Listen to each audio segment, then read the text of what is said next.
Who are you when no one is watching? It's a haunting question in a time where visibility has become a kind of survival. In today's world, we are endlessly exposed, digitally accessible, socially bound, emotionally obligated. Our lives unfold in notifications, algorithms, filtered selfies, and curated responses. We are surrounded not just by people, but by expectations, ideals, pressures. From morning till night, the world knocks on our doors in the form of emails, messages, calls, likes, and silent comparisons. And in answering that constant knock, we forget to ask the most important question: who am I really? Carl Jung, one of the founding voices of depth psychology, understood that beneath the social persona, the mask we wear for survival, lies something far more authentic, far more sacred, the true self. But he also warned that the true self does not rise easily. It cannot coexist with noise, performance, or overexposure. It is not found in public applause or validation. It emerges only when the lights are dimmed, when the world goes quiet, when we are left alone with our thoughts, our fears, our longings. In the quiet collapse of external access, something internal finally wakes up. We are born whole, but life, especially modern life, chips away at that wholeness. Schools teach us how to compete, not how to feel. Society tells us who we should be, not who we are. Social media rewards the image, not the essence. As we adapt, we perform. As we perform, we forget. Our identities become costumes tailored to the audience we serve. But when we begin to retreat from this performance, whether by choice or by crisis, a doorway opens. That doorway leads inward into a terrain both unfamiliar and ancient. This essay explores that inner terrain. Through 7 deeply human signs, we will journey through the process of dissolving the false self and allowing the authentic self to rise. Each sign represents a psychological shift, a soulful milestone, a subtle rebellion against the external world's constant access to us. This is not about escaping life, but about reclaiming it. Not about isolation, but about presence. Not about silence as absence, but silence as sacred presence. To truly know ourselves, we must first become unavailable to the world. Not forever, just long enough to remember who we are without its mirrors. Because when the world no longer has access to you, not your time, not your thoughts, not your energy, you begin to access parts of yourself you never knew existed. And it is in those unseen depths that your most real, most resilient, and most radiant self is waiting. Sign 1. The noise of the world.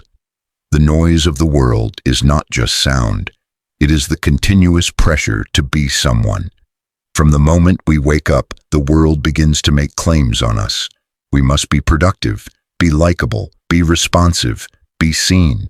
This demand is not always spoken, but it is always present. We check our phones before we check in with ourselves. We scroll through other people's lives before we remember our own. The external world intrudes before the inner world even gets a chance to breathe. We become so used to this noise that silence feels uncomfortable, even threatening. Yet it is this noise that builds and maintains the version of ourselves we show to the world, a version shaped by expectation, not essence. Carl Jung called this external-facing identity the persona. It is the mask we wear to function, to be accepted, to survive. The persona is not inherently false, but it becomes dangerous when we believe it is all we are. It helps us navigate the world, but it also hides us from ourselves. Over time, we begin to confuse our roles with our reality. The employee becomes the person, the follower count becomes the worth. The performance becomes the identity. This performance is sustained by constant access, people reaching out to us, needing us, validating us, judging us. Our presence is no longer a choice, it's an obligation. Social media is open 24/7, Messages demand instant replies. Expectations never sleep. The world does not just visit us, it camps inside our minds. And in this flood of attention and obligation, our inner voice is drowned. We begin to live reactively, not intentionally. We lose touch with our own desires because we are busy fulfilling others. What's more, this access is not just digital, it is emotional. We often allow people to claim space in our hearts that we have not truly offered. We stay available out of guilt, fear, or habit. We become over-explained versions of ourselves. We say yes when we mean no. We apologize for resting. We stay visible because we're scared of being forgotten. And in all this, we forget ourselves. This constant exposure wears us down. It creates a subtle exhaustion, a spiritual fatigue that no sleep can fix. We sense something missing but don't know what. We achieve goals but feel hollow. We are loved but feel unseen. The truth is, we're not tired from doing too much. We're tired from being too accessible. When everyone has access to you, you slowly lose access to yourself. And so begins the whisper, soft but persistent. Pull back, turn inward, disconnect not to escape, but to remember, because the world will always have demands, but your soul has only one, to be true. That truth cannot be shouted over noise. It waits in the quiet.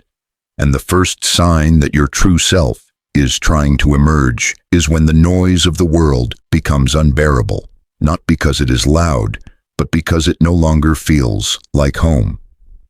Sign 2. The masks we wear. There comes a moment, often quietly, when we realize we are not living as ourselves. We are performing. Not on a stage, not for applause, but in everyday life. We become experts at becoming what others need us to be. We act strong when we feel weak. We act agreeable when we are exhausted. We laugh when we want to cry. These performances become so practiced, so polished, that we start to believe they are us. But deep inside, something remains untouched, unseen, and unspoken. That untouched part is the true self. And the gap between who we are and who we pretend to be becomes heavier with time.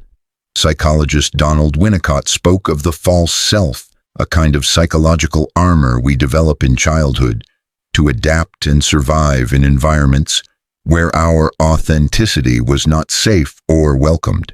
This false self is not a lie, it is a protection.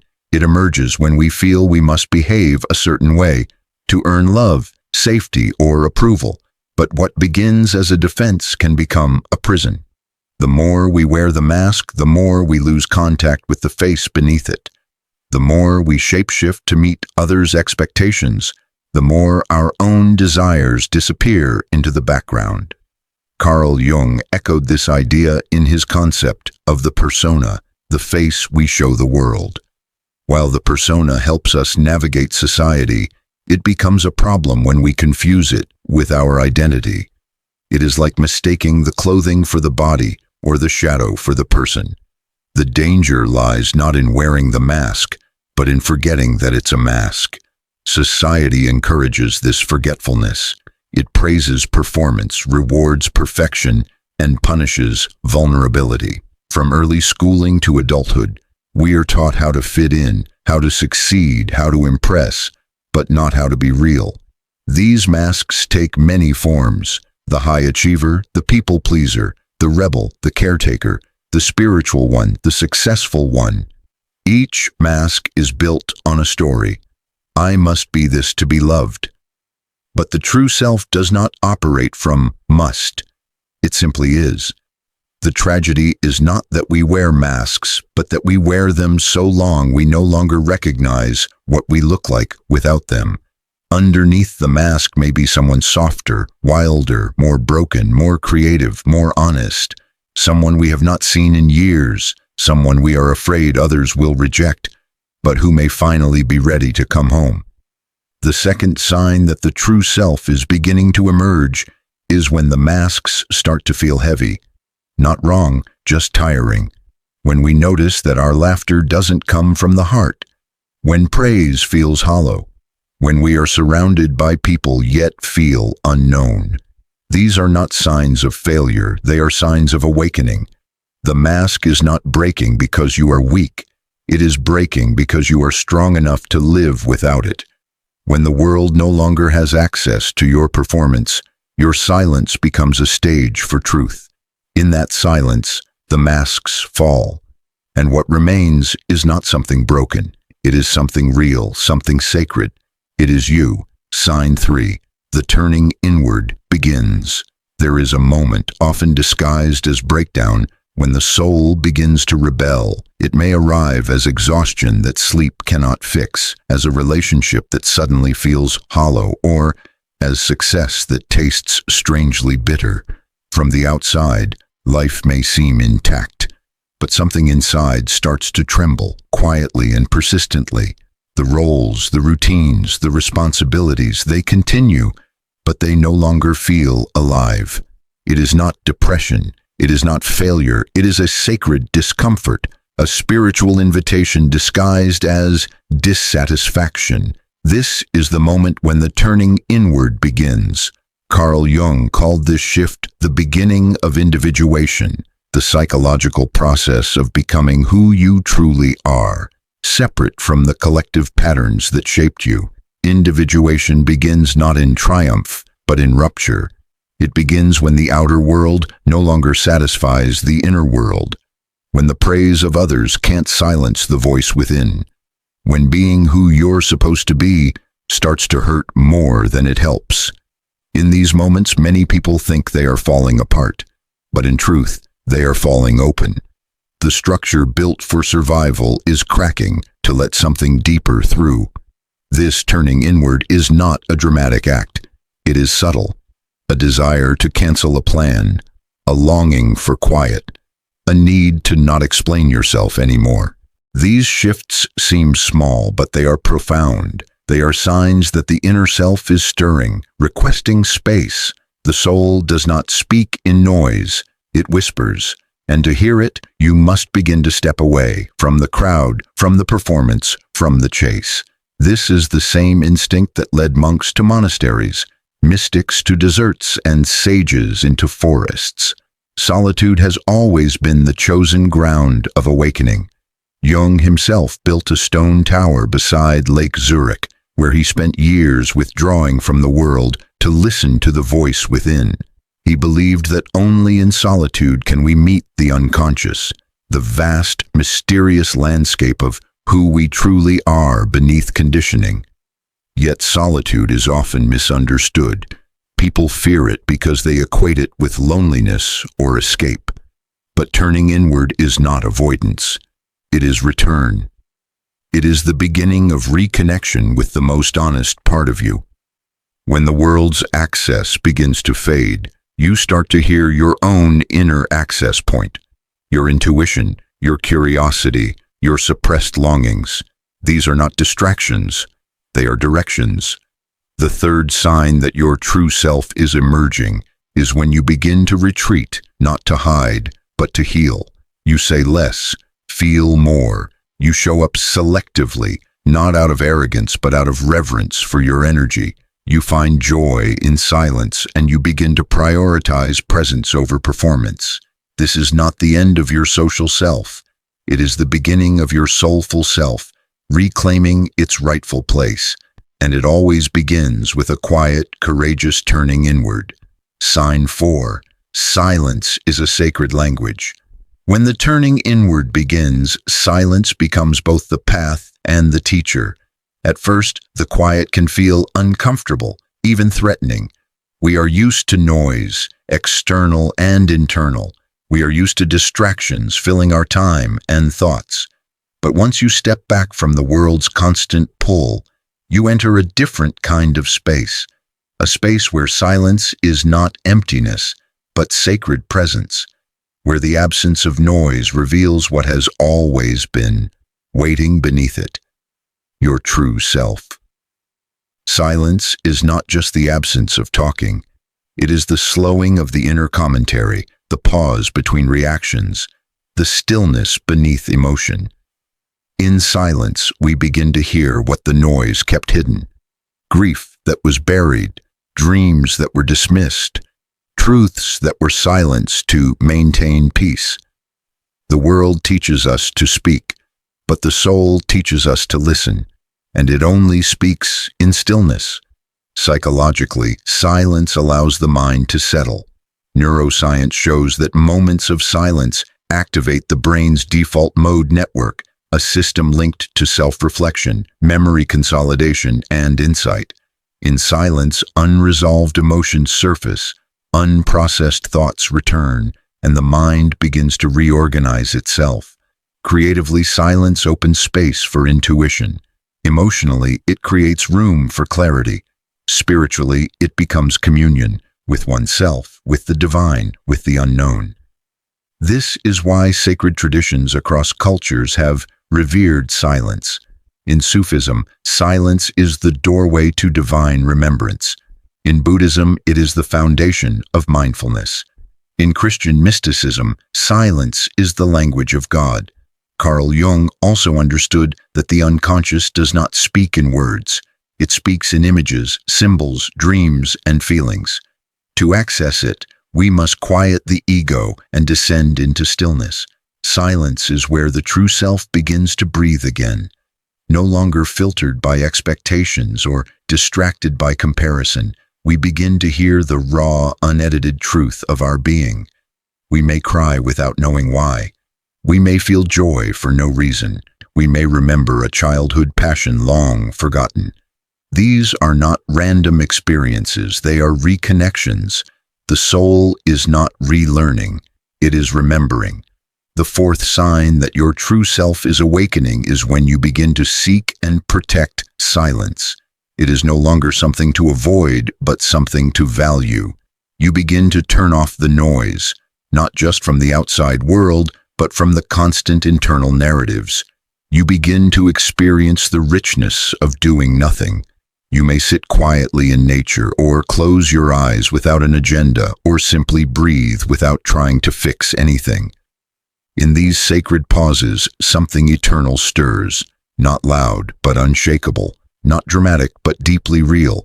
Silence is no longer empty, it is full of you. Sign 5. The shadow appears. As silence deepens and the external world begins to fade, something long buried begins to rise. The shadow. This is not a mystical or abstract force. It is profoundly personal. The shadow, as Carl Jung defined it, is the unconscious part of the psyche that holds everything we have rejected, denied, suppressed, or disowned in ourselves. It is where the unwanted parts of our personality live: anger, jealousy, shame, vulnerability, fear, and even hidden talents or desires that didn't fit the narrative we were taught to uphold. We suppress these parts to be accepted, but what is suppressed does not disappear, it waits, and it often waits for solitude, because only in stillness can it safely surface. Meeting the shadow is not a spiritual luxury, it is a psychological necessity. When the world no longer has access to you, when you're no longer performing for approval or filtering your truth, your suppressed self begins to emerge, not to punish you, but to integrate you. At first, this encounter can feel like darkness.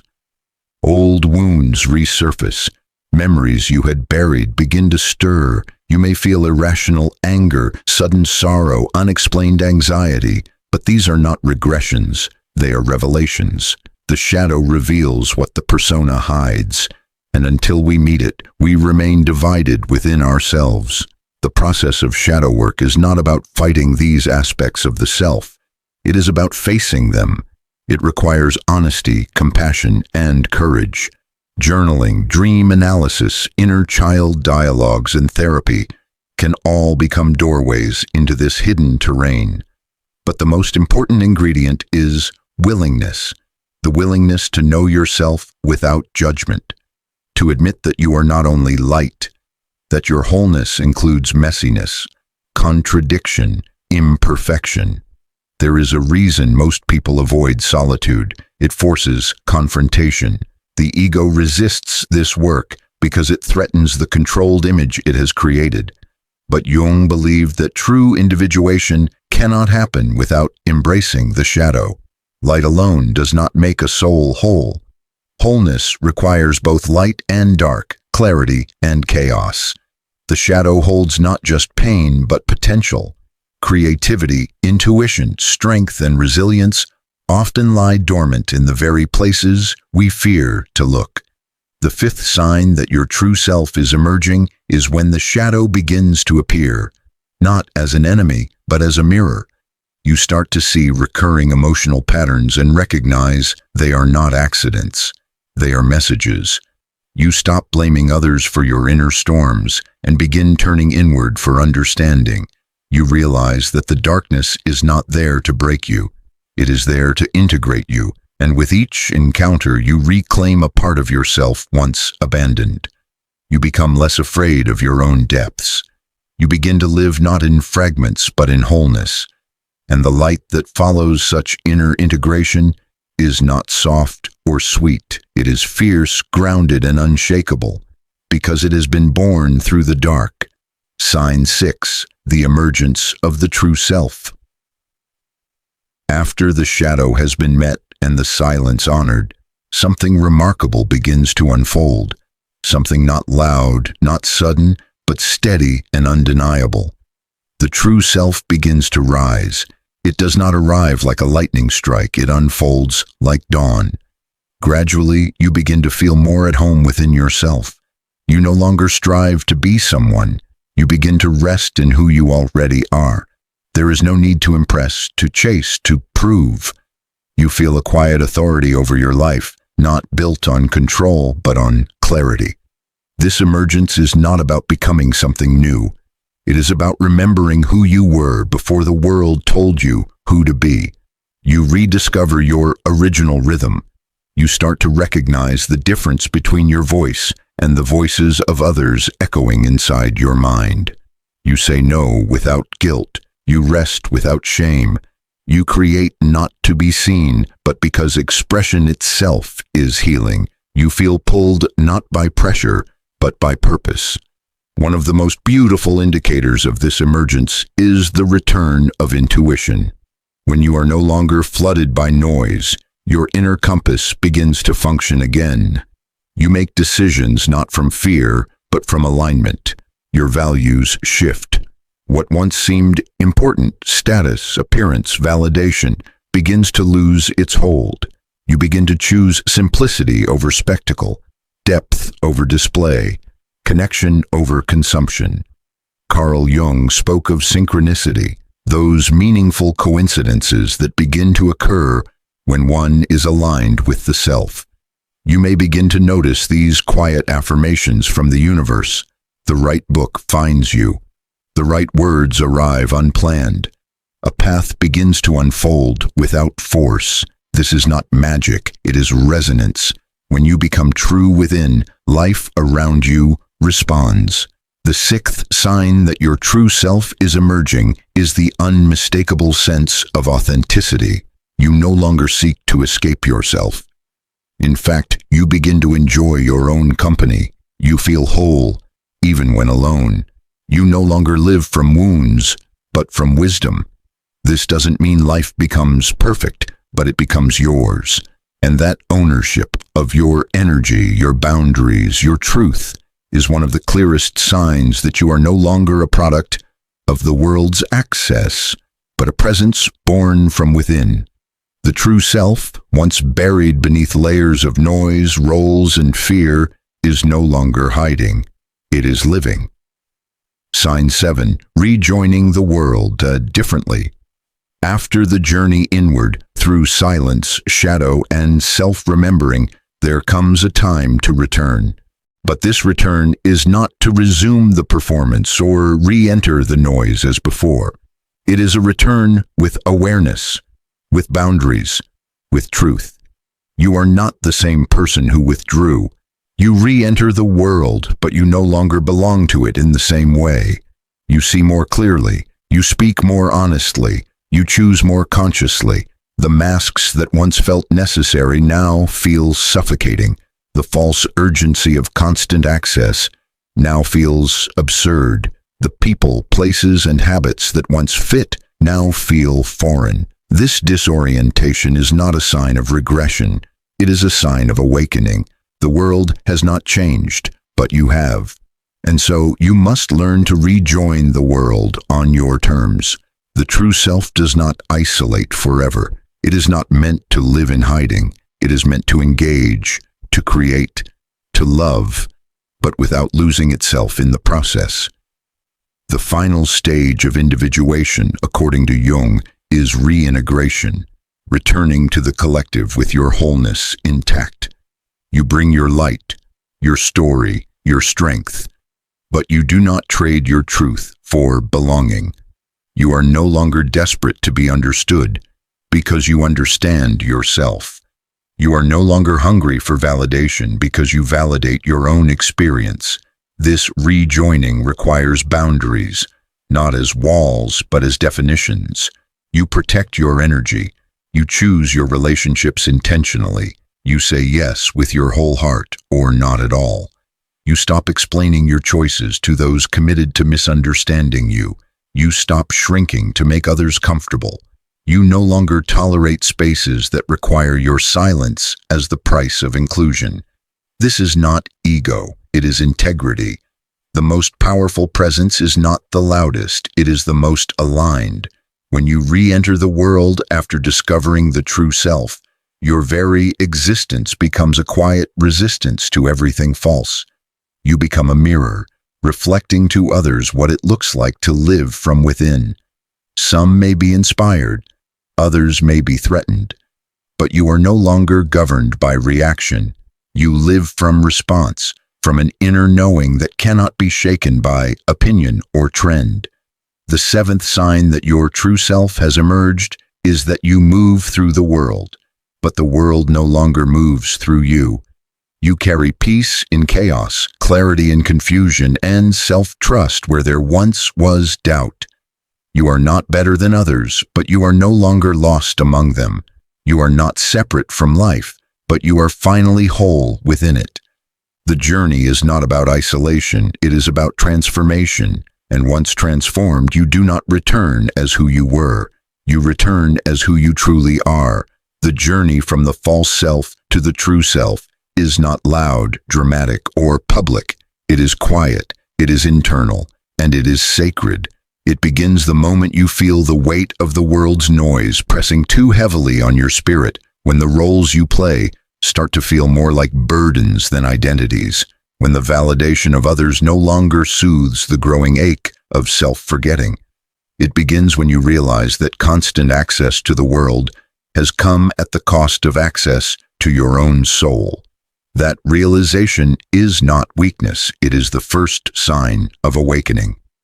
Carl Jung understood that the self is not discovered through external achievement or recognition. It is uncovered when everything external is stripped away, when we allow the silence to speak, when we dare to face the shadow, when we stop performing and start listening, when we are finally alone enough to hear our own voice. And in that stillness, something ancient and essential begins to stir.